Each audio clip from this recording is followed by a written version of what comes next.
Mana isan'andro fandaharana tolotry ny fikambanan'ny mpiara-mamaky ny baiboly eto Madagasikara.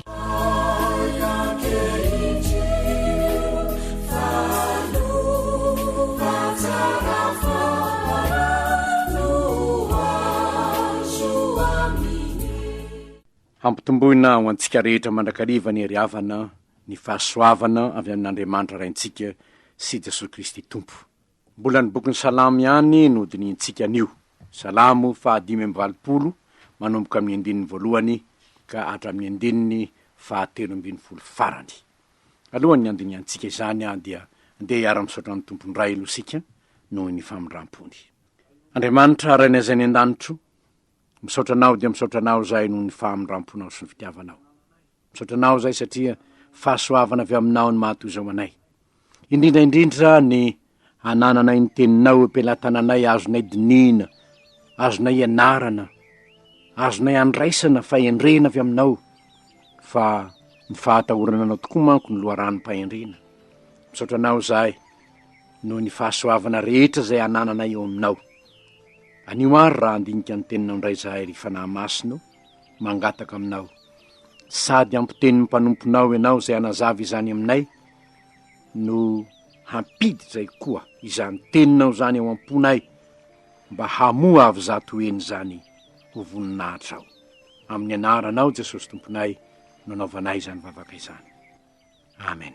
Salamo 520 ny andininy voalohany ka hatramin'ny andininy 720. Amin'ny anaran'ny Tompontsika Jehova, efa naneho fity tamin'ny taninay ianao, efa nampidinao Jakoba avy tamin'ny fahababony, voaisotrao ny eloko ny olonao, voasaronao ny fahotany rehetra. Efa nampijanona ny fahatezeranao rehetra ianao, ary niala tamin'ny fahatezeranao mirehetra. Miverena aminay ry Andriamanitra ny famonjenanay io, ary ampitsaharo ny fahatezeranao aminay. Ho tezitra aminay mandrakizay va ianao? Ampaharetinao ahatratra ny taranaka faramandimba va ny fahatezeranao? Tsy olo velominao ndray va izahay, mba hifalin'ny olonao aminao? Asehoy aminay ny famindramponao Jehova o, ka omeo anay ny famonjenao. Iaino zay olazain'i Jehova Andriamanitra, fa ilaza fiadanana amin'ny olona izy, dia amin'ny olona masina. Koa aoka tsy hiverina ho amin'ny fahadalana ireo. Eny tokoa, akaikin'izay matahotra azy ny famonjeny, mba hitoerany voninahitra eo amin'ny tanintsika.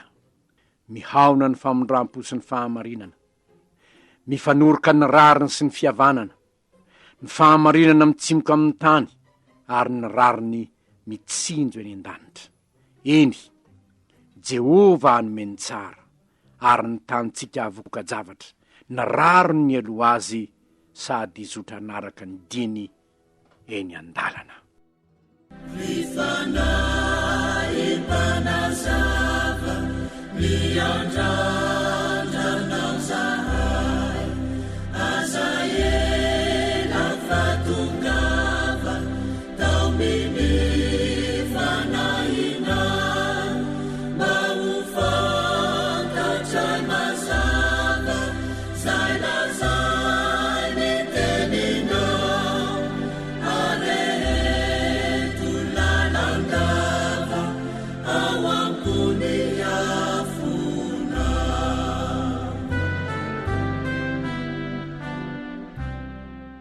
Mbola salamo, hira nataon'ny Koraita ihany, izao teny n'Andriamanitra novakitsika izao. Inavy ny fahamarinana, azontsika tsoahana mba ho fampaherezana atsika, ho fianarana atsika, ho fandresen-dahatra atsika, ary anitsy ny diso ny fomba fiainantsika.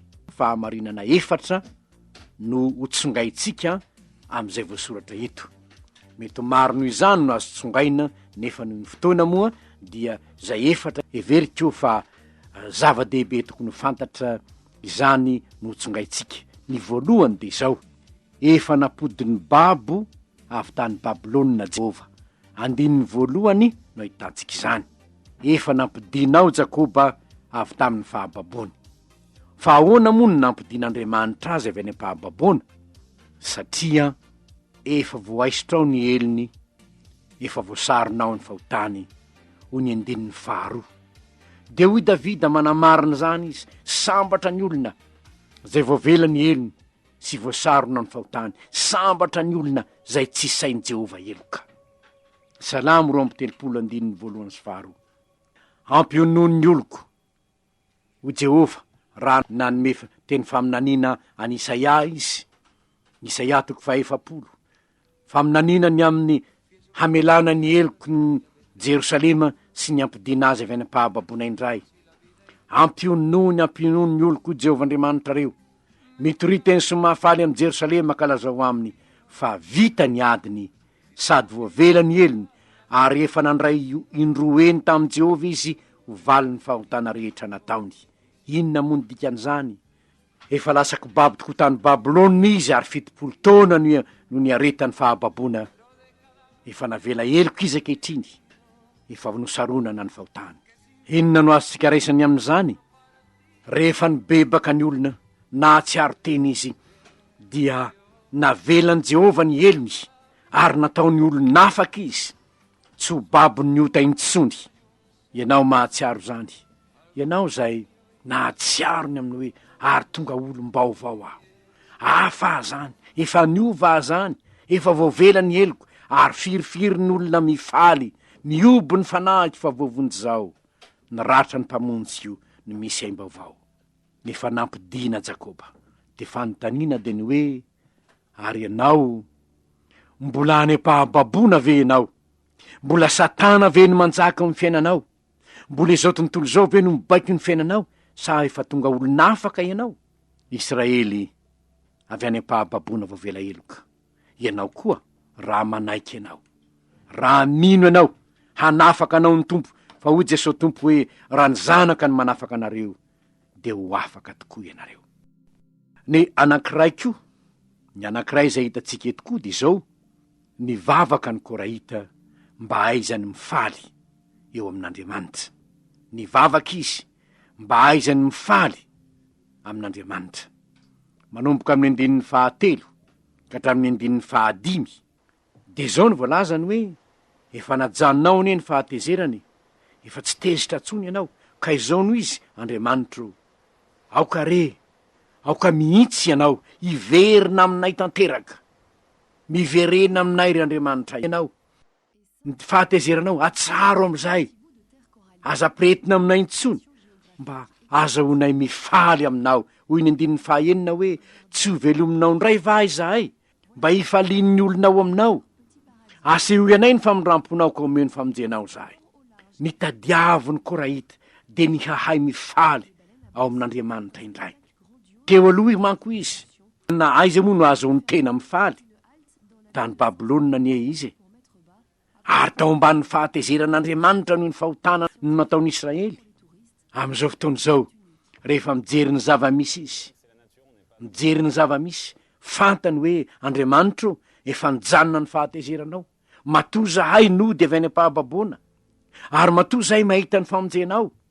De satria fantatra efa najanonao ny fahatezeranao, fa niangatanay aminao, miverena tanteraka eto aminay ianao, ry Andriamanitra ny famonjenanay eo. To mbola lavitra ianao ndraindray, miverena tanteraka eto aminay Andriamanitra. Aza ntsilanao mandrak'izay zahay, velomindray zahay mba azahoanay mifaly eo aminao, fa te hifaly aminao zahay.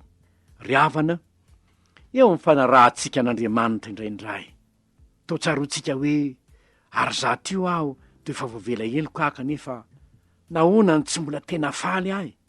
Nahoana ny to mbola malaheloelo lava aho? Nahoana ny to tsy mbola tena tsapako hoe tena kaika mihitsy lay Andriamanitra? Nahoana? Ka angamba voavela eloka ianao fa tsy miantso azy hoe avy ara-monina amiko ianao Andriamanitra.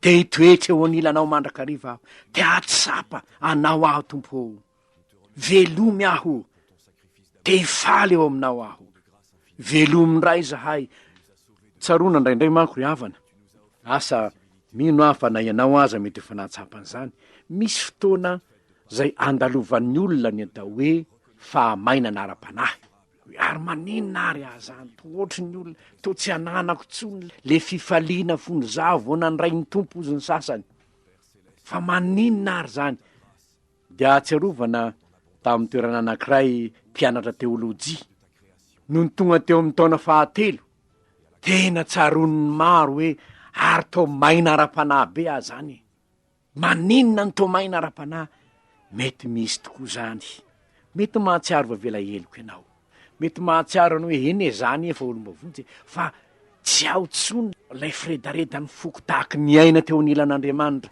tsarova eny ry havany fa tahaky zany teo ena ny zanak'Israely azy mba alavosarintsaina nge zany zanak'Israely vao niala avy tany amin'ny tany Egipta nahita ny zavatra nataon'andriamanitra nitondra ny fananany Egipta no nivoaka ny tany Egipta izy nandeha nakany amin'ny Egiptianina izy de zay tia ny alaina tany de nomeny ny Egiptianina daholo ndana ento daholo mandana mandeha nareo hafaliana moa zany tanan'andriamanitra mihitsy le zao mamoaka anay zao hoe mandeha ndray eo anoloan'ny zavatra manahirana be ranomasina ny eo anoloana ny Egiptianina manentsika atoriana nasehon'andriamanitra ny herin'andriamanitra hafaliana moa zany firavoravona moa zany kanefa votafitany ranomasina mena to karakaina ary ty tany ty to atany efitra ndray ary zany lalovany zany eto tahaka zany no tsaron'ny Koraita hoe andriamanitra o efa navelanao ne fahadosoanay nefa to mainy zay zany avia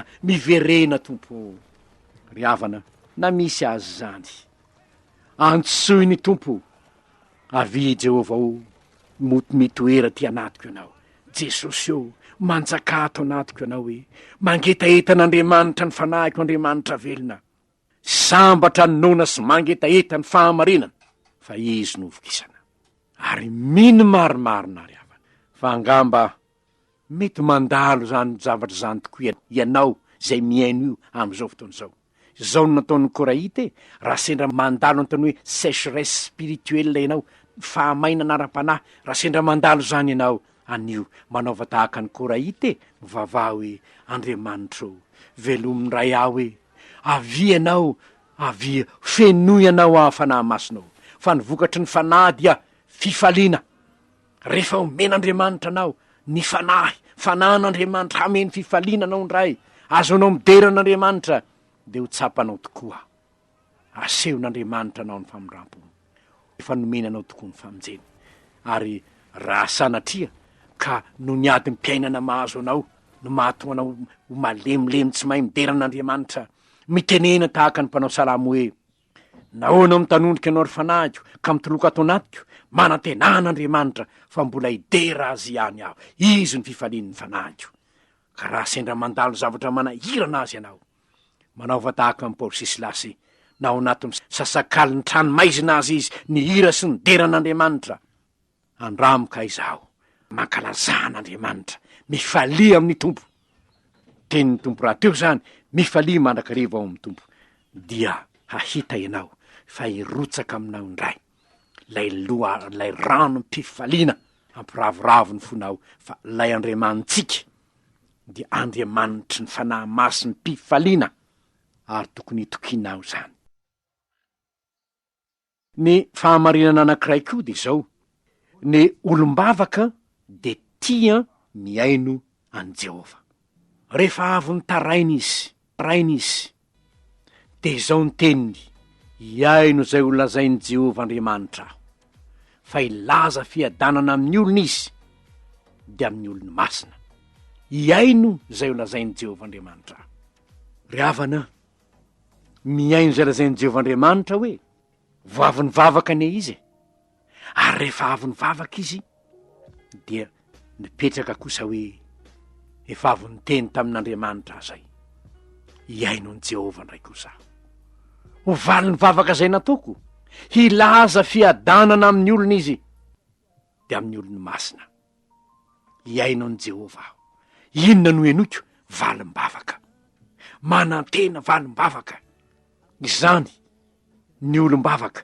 vonina hiaino ny Jehova hilaza fiadanana izy Andriamanitra ve valiny vavaka ataontsika ve fiadanana aneno ambarany famelan-keloka aneno ambarany ary ny famelan-keloka dia mitondranao amin'ny fiadanana ary zany ny tena fifalitsika ry havana fa ny fanontaniana de zao so de isika mpangataka mpanao meomeo tsy misy asa am'ireny mpangataka reny hainao moa rehefa misy mpangataka eny an-tsena na mpangataka eny an-dalana iny raha vo manome azy ianao de tsy resaka aminao no izy indraindray azy ny sasany mahazo de lasa fa tsy misaotra akory sasany zara raha misaotra hoe misaotra tompo de iny izy ny lasa tsy zany nefa ny tena olombavaka fa ny olombavaka miresaka amin'Andriamanitra ny olombavaka mifampidinika amin'Andriamanitra ny olombavaka tia miaino ny tenin'Andriamanitra ny olombavaka tia mipetraka eo an-tongotry ny tompo mba hiaino azy ary misaotra n'Andriamanitra aho ry havana misaotra n'Andriamanitra aho raha mangetaeta hiaino an'Andriamanitra isika izany ny tena tsara indrindra ahoana ho Jesosy ta Marta maro ahina sy maro hoe reny ianao i Maria nefa ny fidiny anjara tsara zay tsy alaina aminy mba manao ahoana reny fa azo toko mipetraka eo an-tongotry ny tompo hiaino ny tenin'ny tompo inona ary io zavatra mahafinaritra milaza fiadanana mara-mpanao salamo eto io teny faminaniana ny manaraka inona nge ny teny faminaniana manaraka ny andinin'ny 112 miaona ny famondram-po sy ny fahamarinana mifanoroka ny rariny sy ny fihavanana fahamarinana mitsimoka amin'ny tany ary ny rariny mitsinjo any an-danitra ovinaka iny nahatanteraka an'io fahitana mazava sahady ny zavatra misy tany Kalvari fa izay fa tao Kalvari tao inona ny zavatra nitranga tao ny avoana ny Kalvari miaona teo ny famondram-po sy ny fahamarinana fa ahoana ho isika niaona teo ny famondram-po sy ny fahamarinana fa nahoana ny fahamarinana de zao tsy maintsy maty ny olomeloka ary isika rehetra tsy marin'Andriamanitra raha mpanota kanefa tsy hoelohina tezitra isika raha sanatrika misy mpangalatra zao na mpamono olona zao tonga ny fitsarana avotsitra fotsiny am'izao tsy marina zany isika tsy fahamarinana zany tao Kalvari tao niaona tao ny fahamarinana sy ny famondram-po fahamarinana nilatsaka tamin'iza ny fahatezeran'i Jehova noho ny fahotana nilatsaka tamin'i Kristy Jesosy satria nitondra ny fahotantsika izy ary satria marina izy ny fanahy zay manota no faty lay tsy nanana ota nanjary tonga ota dia maty noho ny fahamarinana Kristy nefa teo koa ny famondrampon'Andriamanitra fa iza nga io maty io lay loharan'ny famondrampo io maty Kristy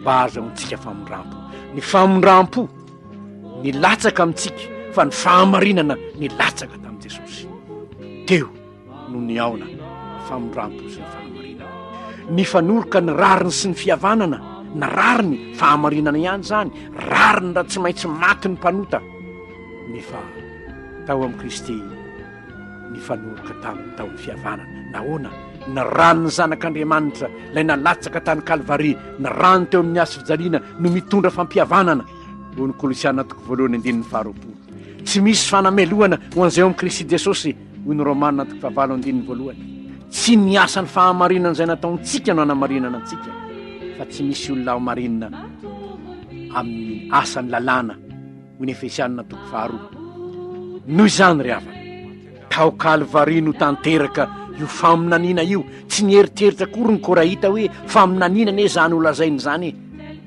fa isika kehitriny de mahalala fa niaona tokoa ny famondrampo sy ny fahamarinana tany Kalvari ary ko tsaronao zany mba hahatonga ho tia an' Jesosy fa ny rano Kristy tao amin'ny azo fijaliana izany no nanehoan'Andriamanitra taminao fa marina izy kanefa koa mamindra fo amintsika izy fa nomeny ny zanany lahatokana famondrampo antsika izany mba tsy ho very za rehetra mino azy fa hanana fiainana mandrakizay ary raha misy olona mitady famondrampo ivelany Kristy Jesosy tsy ahita famondrampo izy satria Kristy nolay fitiavana natolotra noho ny famondrampon'Andriamanitra mba ho voavela heloka isika fihavanana misy olona mitady fihavanana amin'Andriamanitra amin'ny ezaka ataon'ny tenany hanao an'izao aho mitady fihavanana amin'Andriamanitra aho zao nefa fanambaran'ny tenin'Andriamanitra tsy misy fampihavanana raha tsy maty ny mpanota ary zany nisian'ilay ranony fanekena vaovao fampihavanana antsika tamin'Andriamanitra. Ary noho izany aza mitady fihavanana amin'Andriamanitra ivelan'ny rany Kristy, fa tsy ahita ianao. Raha ny tenin'ny tompo hoe zaho ny lalana sy fahamarinana ary fiainana, tsy misy olona mankany amina ray afa-tsy amin'ny alalako. Ny dikan'izany ny rako teo amin'ny hazo fijaliana ihany no mampihavana anareo amin'Andriamanitra, ary ny olona vita fihavanana amin'Andriamanitra ihany no mankany aminy. Ary eto sika ry havana de tsy sanatria akory mirere, fa manamafy kosa ny tenin'Andriamanitra, fa ny fivavahana rehetra zay milaza ny tenany, zay lazaina fa manoranao lalana mankany amin'ny ray, dia lalan-diso avokoa ireny, raha tsy mandalo amin'ny fampihavanany rany Kristy teo amin'ny hazo fijaliana. Reo ndray ary havana ny fahamarinana hitantsika androany. No teveny am-pahababonan'i Israely ary nangataka mihitsy no hoe hanehoan'Andriamanitra amin'ny marina ny tena famonjena. Andriamanitra miverina miara-monina eo aminy, izany no mampifaly ny Korahita. Ny olombavaka ho isika de tia koa ny miaino an Jehova.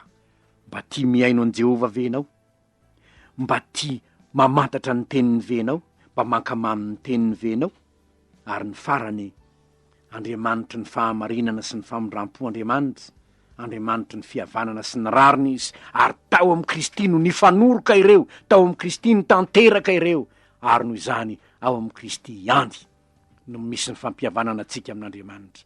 Ao amin'ny ihany no misy ny famonjena marina ivelany zany, tsisy azontsika antenaina.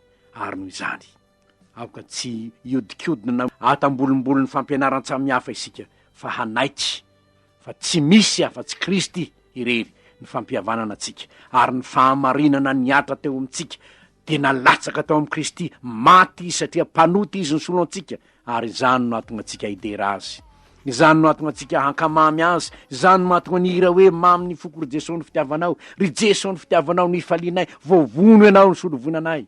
Ary zany koa nandrorantsika tena ho azy hoe, ary noho izany aoka ny foko sy ny fonao hiaro amin'ny tempo tena iray, aoka ny saiko sy ny sainao iray safidy mandrakizay. Ivavaka sika endre ny fifalianay iray eo, mahita fa efa 3 taona lasa izao izany teninao zany, nefa mbola marina aminay ankehitriny eny, mbola marina aminay ankehitriny, fa na de fa 2 taona lasa aza no niaona tany Kalvari ny famondram-po sy ny fahamarinana, ny fanoroka teo ny rariny sy ny fihavanana. Miainao anatiny zany zahay, ary tombontsoa lehibe anananay ny amin'ny Jesosy tomponay, zay nisolo vonanay teo amin'ny hazo fijaliana. Andriamanitra rainay io, ampitero amponay ary no fankasitrahana anao, ary ampio zahay, ay miaino anao, ay manao ny sitraponao, naiza misy anay, ary na inona taonay. Amin'ny anaranao Jesosy tomponay, nanaovanay izany vavaka izany. Amen.